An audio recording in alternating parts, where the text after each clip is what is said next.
Well, let's return now to our main news this evening, that incident at the Louvre in Paris. We're joined by Olivier Goethe, who's Managing Director of Global Strat, a security consultancy. He joins us from London. Olivier, thanks for talking to us on the programme. This, I suppose, in itself, a minor enough incident, but at a very high-profile location.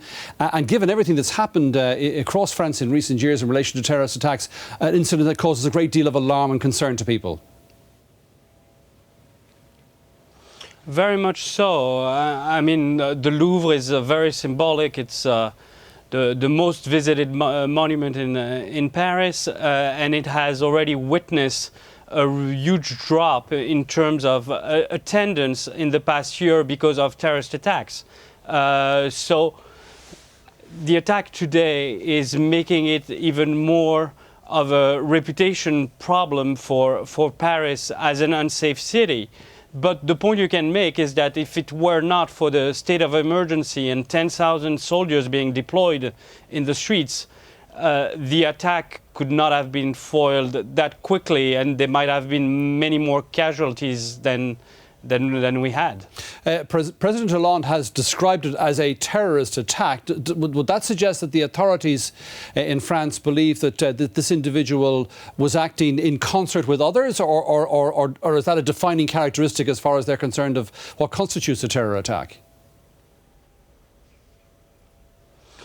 Look, a couple of things. I mean, what's really troubling in this terror attack is that it's not a homegrown attack, and it's the first time in recent years that we haven't seen a French national, if you will, attacking targets in Paris.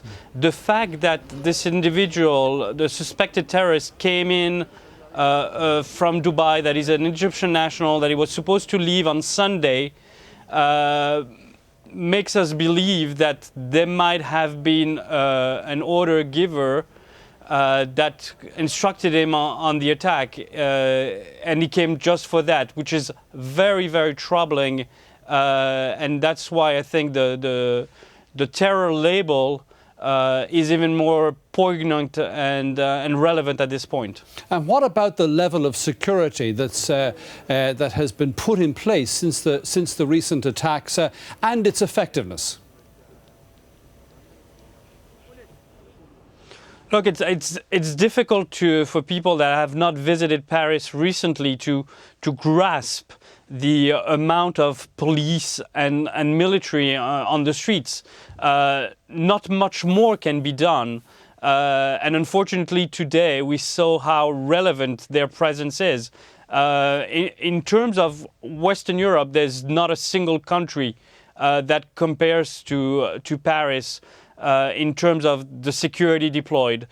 Brussels is a little bit that way, but not to the level that Paris is. Of course, we're now into I suppose, the run-up to the French presidential election, Olivier, and I imagine that the authorities there in Paris are going to be even more, across France, even more on the alert for attacks because of the political climate.